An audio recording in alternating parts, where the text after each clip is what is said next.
Hello, everyone, and welcome back to the Plutonium Show. Episode 108. Are we doing that again? I don't know. I just otherwise every podcast I'm like, hello.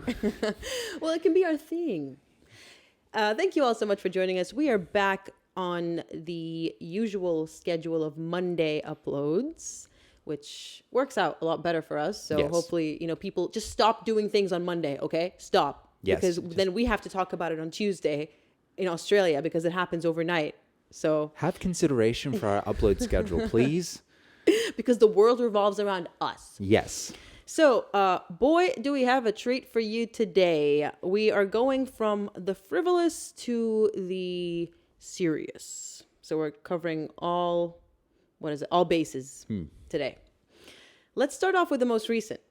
This happened my time last night, your Saturday, our Sunday, pretty much, which was Meghan deciding that the Where's Meghan campaign that she started, to copy Catherine. Yeah, I kept it from you so I can get a reaction. Where's...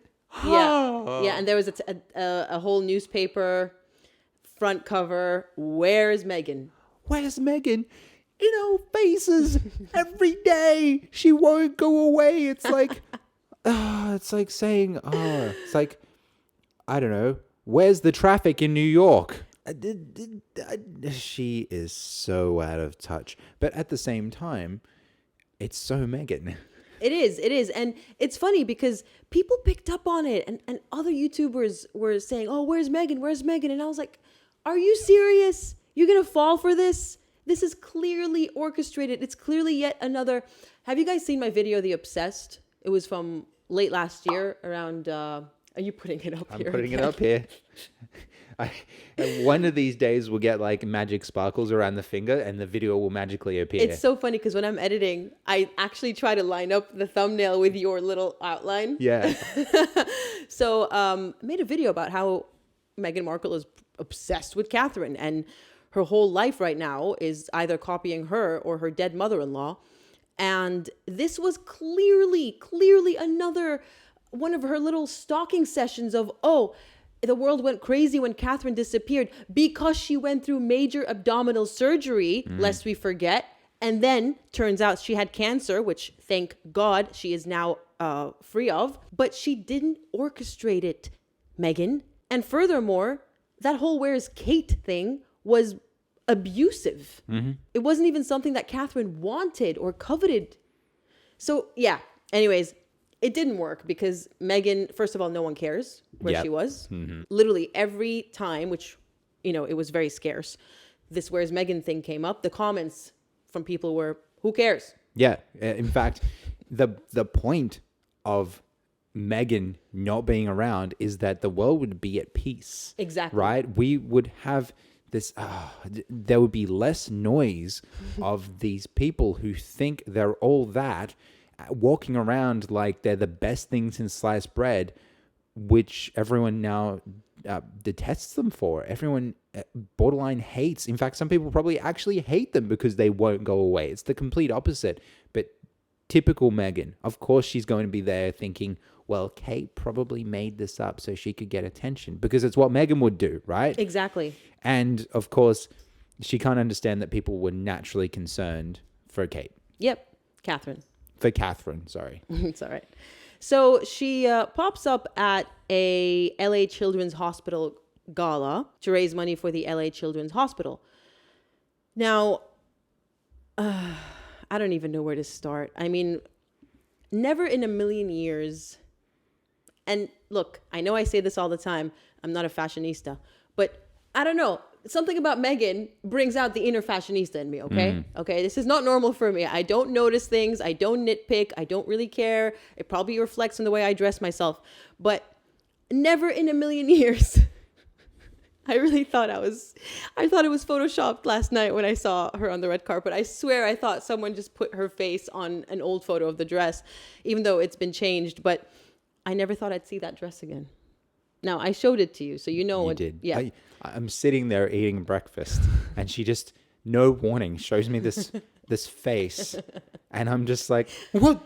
Well, It was a jump scare. it Like was. there are horror movies that are less scary than that face. And it's not body shaming. You're not saying she's ugly, right? It's it's like The the stare. dead. Yes. She's dead inside. And that's what's so creepy. I mean, also because I've seen that in real life as well. And it's Yes. just, whoa. Yep. Those, you see people that are dead behind the eyes, stay well away from them. Run as fast as you can. What's crazy is I tried replicating it in front of the mirror. I stood there going, how does she not, and it's not just her. We actually know of people like this, and it is if you think it's unnerving in a photo, imagine being on the receiving end of that stare. Yeah, it's something else. And so I stood there in front of the mirror trying to replicate it, and I literally cannot. I cannot. And I told Zach, it's like I'm alive. Yeah. I don't know how to look dead. You have humanity inside of you. So that's why it's a jump scare before people start saying, oh, you're body shaming a woman. We're not. You all know I've always said she's an attractive woman. So let's not even go there. But it was a jump scare. Yeah. Because it is very confronting when you're not expecting it. It's a slightly manic look as well. I shouldn't say slightly, honestly. It's quite manic. Mm-hmm. And you kind of wonder, are you okay? But I also remembered the South Park episode where Harry opens up her mouth and he goes, "Hello?" And she's empty. Oh, yes. Yes, I remember that. Exactly. It's like there's just nothing there. It's like, how do I be human? Yeah, Like, yeah. It's really something. And the fact that they can't even hide it because she's unaware of it. This is all she's ever known. yeah, because you'd think like, I don't know, a decent actress would be able to put it on for the camera, but nope. Yeah, and some people say it's Botox or whatnot. No, look back at her old photos as far back as 2013, when she first started having red carpet events after Suits. She's always had that dead, glazed over stare. Yep. It's like half the face is a smile. Yep. And then from here on, It never reaches the eyes. never gets anywhere. Yep. Yep. So I never thought I'd see that dress. Zach, you're a straight guy who's on into fashion, and you instantly knew what dress I was referring to, Yeah. even though because we covered it 3 years ago. Yep. So it's so typical. The second thing I thought rather was she's doing this on purpose. Someone as obsessed as Meghan is with her online reputation, someone who scours the internet, there is no way that for the past 3 years she's been unaware of what people have said about that dress. I think she's more aware than most people because she can't get off her phone, most likely, because it's all about her, right? Yeah. Because, typical, narcissist feeding the narcissistic supply, right? So she probably knows more than most people know about that dress because she's read up on it. She's an expert in what people are saying about Meghan Markle online. Yeah, exactly. And so there is no way she missed on all the criticism and all the memes and all the jokes and just every negative aspect of that dress. It is terrible. And she goes and pulls it out again for some reason, thinking, oh, I'll just put this thing on, instead of burning it the moment she came home from that military event she went to 3 years ago, which is what we all expected her to do. Yeah, but we expect her to do things that a normal human with shame and dignity would do.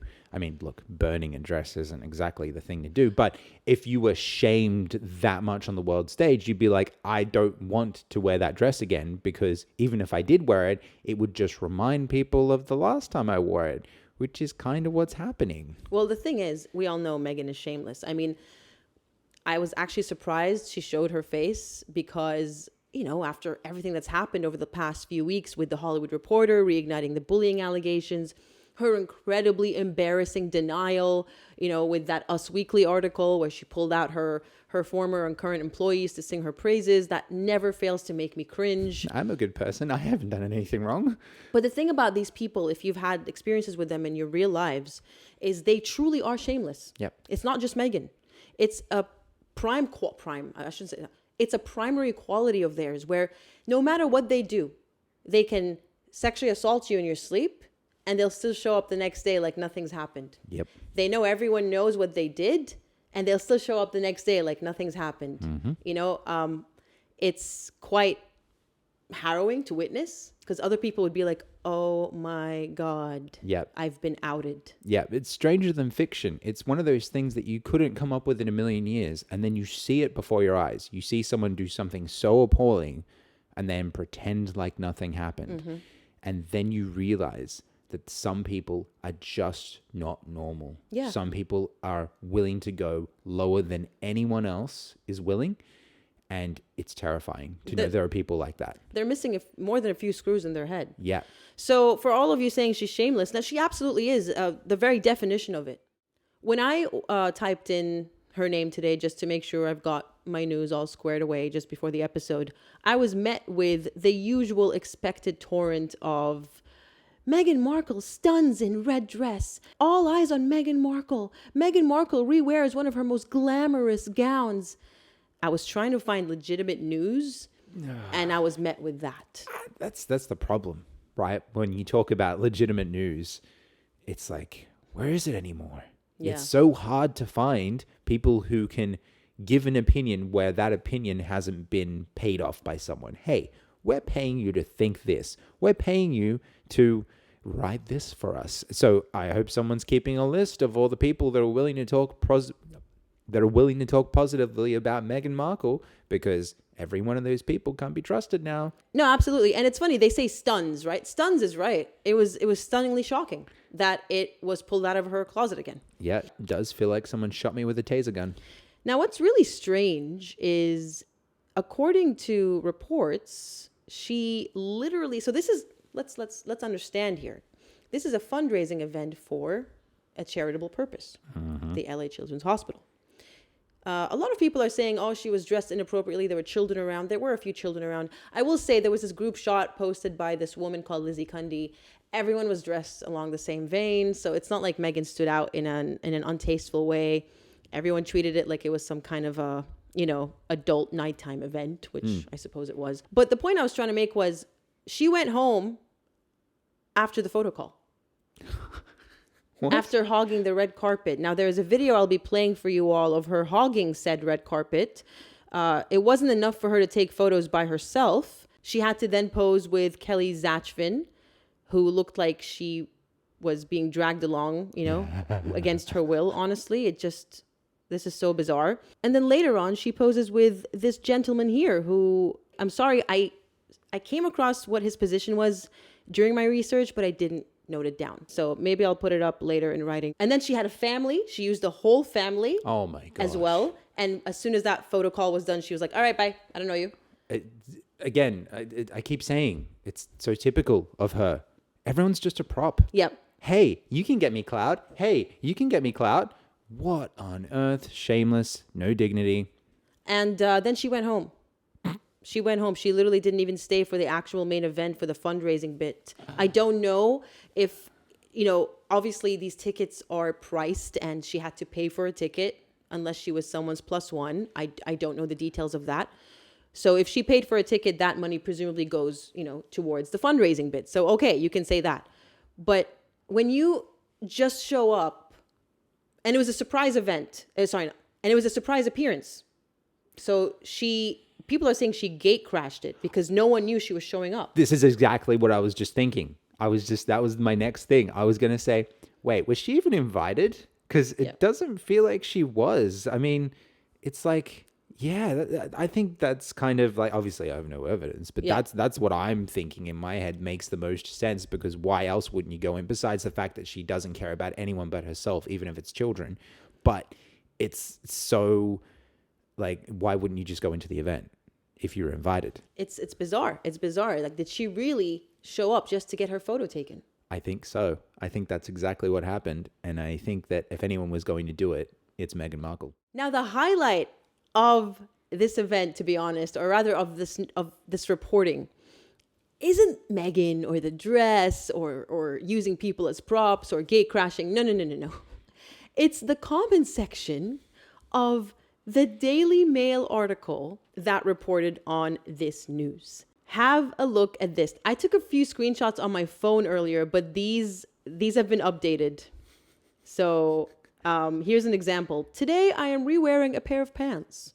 Not red, but they look rather nice. And then this person responds, I'm wearing the same clothes I wore yesterday. It's part of my weekend ritual. Oh my gosh.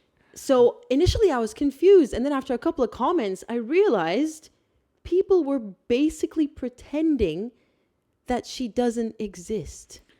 This is more entertaining than anything she's ever done. this comment section. Coco Clown says, it's such a gray morning here with rain promised every day this week. So glad I managed to cut the grass yesterday. Genuinely more interested in that story. Like, I'm not even trying to be funny. It's like, it's not Meghan Markle. I'll take it. Yeah. And this is very apropos considering the dress. Some people compare it to a burst tomato. I am harvesting loads of tomatoes and peppers from my garden. We'll be making a lot of sales for canning. Yum. It's so I good. Can't. Oh. It goes on. It goes on. You guys, you need to go look at this. It is, I have never ever seen anything like this under an article before in my life. I made a lovely batch of cheese scones yesterday. They were just so tasty. I just love it. I made pumpkin custard. It was wonderful. The scones sound delicious. It's never ending. If you want to get entertained, if you want to get a good old belly laugh, then definitely head over to this Daily Mail article because it's gold. I think people should join in. Why not? Hey, that's a comment section worth reading. My goodness. So yeah, I guess that Where's Meghan campaign, couldn't last anywhere near as long as she probably hoped it would. She reminds me of those influencers or YouTubers who say, guys, I need a break. Like if they do something wrong and they get a lot of hate and then they go, I need a mental health break. And you're like, okay, cool. And then they show up a day later. Yeah. Oh, I've seen that. It's like, the apology video followed by the, hey, here's something else I'll have to apologize for a week later. Trisha Paytas. Oh, I wasn't even referencing anyone in particular, but now that you've said it. Well, she's the only YouTuber I watch she's the only YouTuber I watch who is that ilk. Yeah. You know? That sort of, I'm here to do outrageous things Exactly. and get your clicks. Yeah. This is where we get to the serious bit. So I'm sure a lot of you have heard by now that P. Diddy is now facing 120 new accusers, including 25 who were children at the time. One of the clips I used when I talked about P. Diddy in my last video, Why Do Evil People Have Loyal Followers? I need a shorter name to refer to that video, but I digress. Was a clip of Diddy on the red carpet. And then behind him was Naomi Campbell, supermodel. And she, taps him on the shoulder and big hug. And I don't know if she was involved in any of his, what they call freak-offs. Mm-hmm. Naomi Campbell has always been a character that, unfortunately, her name has been associated with many a shady thing. She's recently, her charity or an organization of hers was recently blacklisted, basically. She's not allowed to operate because she was using most of her charitable donations that are being donated to her organization on her own luxurious lifestyle. Wow. I mean, didn't see that coming. Every time we mention charity, we always talk about where are the funds going. And here's another case. Add it to the list over here. Oh, it's getting pretty long. Yeah. So I'm not accusing her of anything in terms of the Diddy accusations. In fact, give me a second. Let me quickly look it up. Yeah. Apparently they had a close relationship for years, some dating rumors, which have been denied, yada, yada, yada. But they were close regardless. So yes, back to the main story. So 120 new accusers, 25 of whom were children. Now, it is important to stress that these are allegations at this point, and he is taking everything to trial. He's denying everything, as you all know. Now, when it comes to the Prince Harry and Prince William connection, which I still see a lot of people in the comment section insisting that Harry is involved some way. There's still no evidence of that. But according to Christopher Anderson, author of The King, there is a very good reason that the brothers didn't attend any of P. Diddy's parties, despite being invited, I believe. He was very keen, from what I understand, on breaking into the royal circle. And he saw William and Harry as young men at the time as his way in. Right. But palace aides advised them, rightfully so, not to attend. How very interesting. I wonder what the palace aides would have known that would have given them that suggestion. That's a very interesting point you raise. You're right. Like, they've already had to contend with Andrew and Epstein. Mm-hmm. And people are saying Andrew's connected to the Diddy freak-offs as well, by the way, but don't know. I mean, look, it crossed my mind, but until someone can prove that there is a connection there, it could come out. Who knows? Yeah. But, these are just two despicable people as far as I know. Yeah. So Anderson says Diddy invited both William and Harry back when, as he put it, the brothers were young bucks getting into trouble themselves. So it's the time when they used to go clubbing and stuff. Mm-hmm. But those invitations were wisely turned down. And after William and Kate got engaged, Diddy got the hint and stopped inviting them altogether. Right. Oh, he's settling down. I won't take him to what sort of parties are we talking about here now? Yeah, I know. So what's scary is, as this article rightly points out, and the author himself, as young bachelors, William and Harry might easily have said yes and attended one of Diddy's wild parties. Thanks to their palace handlers, they dodged a bullet there. Absolutely. My goodness, can you imagine all of this stuff coming out right now? I know. And that's not to say anything against William and Harry. I mean, they were young men in their early 20s. They may have innocently thought, oh, it's a cool party. Yep. Because they met him at the Diana concert in 2007. They probably thought he was just a famous, musician who threw really nice parties to attend. Yeah, I mean, it seems like a perfectly normal thing of elites hanging out with elites, Yes. that sort of thing. And to assume that every elite has done something wrong, as much as that sounds like a great novel, I can't fault them for thinking that, well, hey, someone invited us to a party. Exactly. So, yeah, we're not trying to cast any aspersions here, but my goodness, did they dodge a bullet? Oh, my goodness. I mean, if only Andrew listened to Palisades when they told him, if they did, I don't know if they did, to not hang out with Jeffrey Epstein. Yeah, that would have been, I'm sure Andrew would have gotten against that if the Palisades, suggested that, which goes to show, ignore the Palisades at your own peril. Exactly. I mean, if that isn't it should be the catchphrase for Meghan and Harry. Yeah. Because look what happened to them. I mean, this is a whole topic in and of itself, but look what happened to them after they left the palace. And look what happened to Harry in particular, because Meghan was this unknown. And the moment she burst onto the scene, people were, red flags were just erupting everywhere. Mm-hmm. So she never really had, apart from that kind of love story she kind of had with the public on the lead up to the wedding. Yeah. She was the new royal darling. But after that, as soon as that ring was on her finger, all bets were off and people saw right through her. But Harry in particular, we always talk about how he was seen. The image that was projected to the world was this lovable young prince.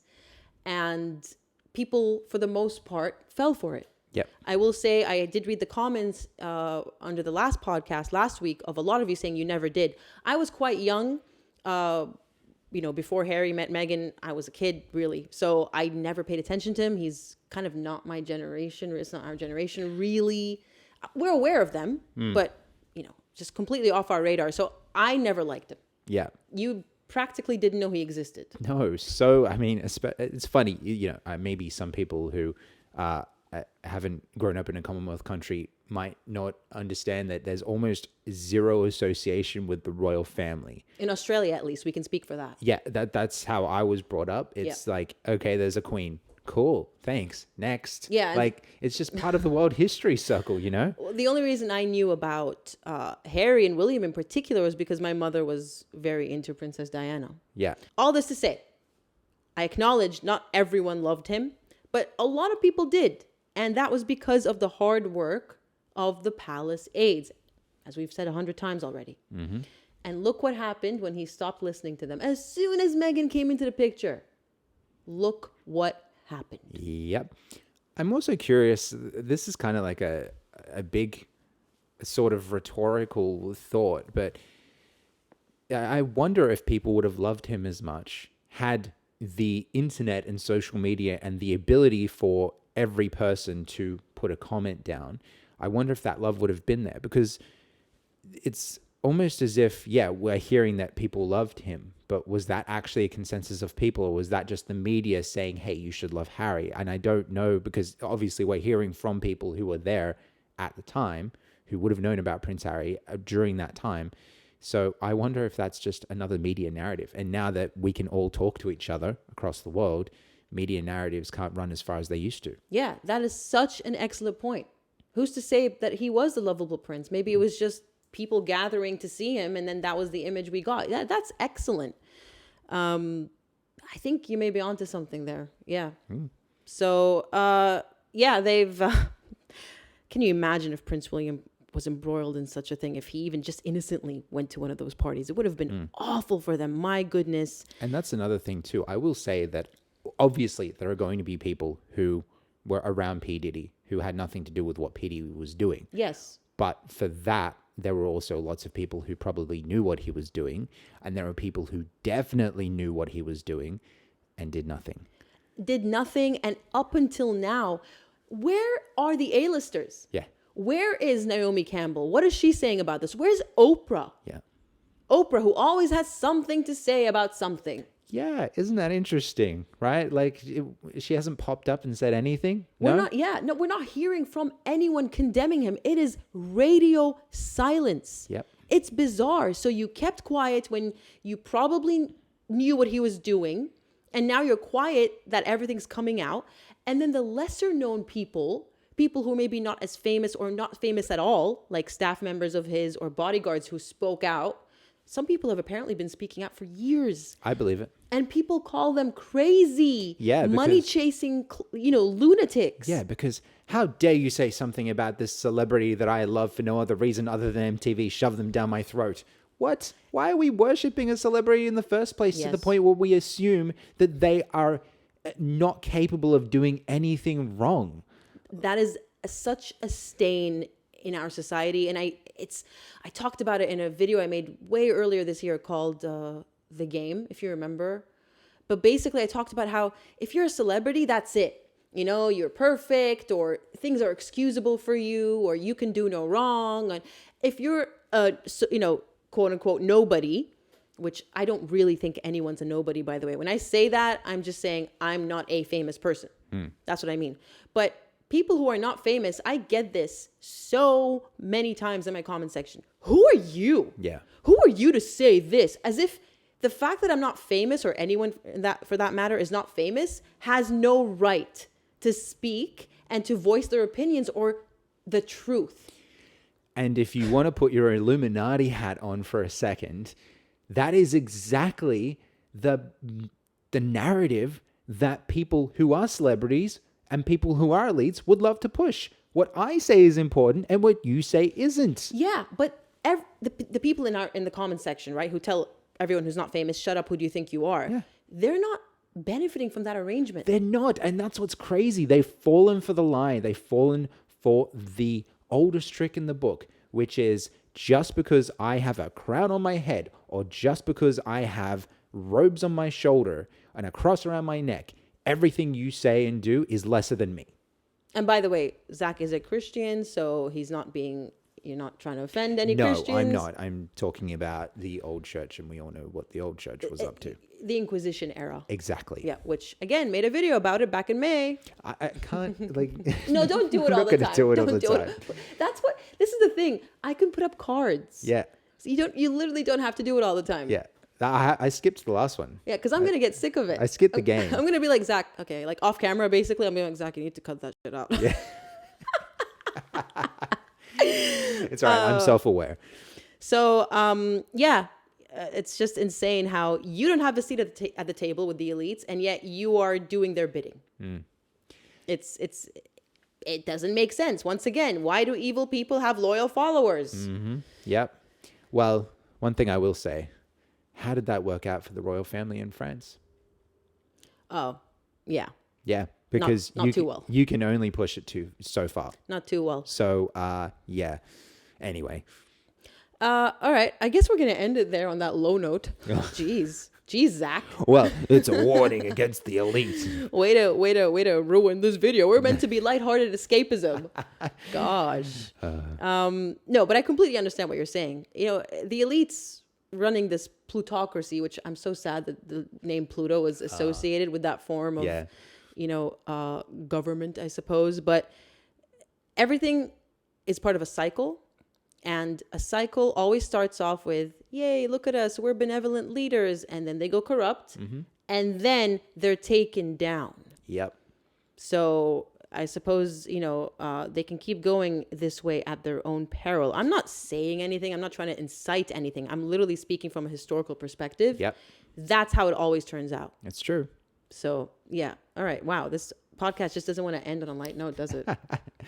All right. Well, on that depressing note, thank you all so much for joining us today. Hope you had a great weekend and a wonderful week ahead of you. And we'll see you in, I want to say the next one, but unfortunately, Zach and I are going to be on the move a little bit in the next couple of weeks. No, next week. Next week. So you might notice that I'm filming in different locations, or we may not be able to have a proper podcast next Monday. I'll still put something up, but it probably won't be this usual setting. So yeah, we'll see how it goes. All right. I don't know what that noise I just made was, like some kind of an animal noise. Okay. Bye. See you on the next one.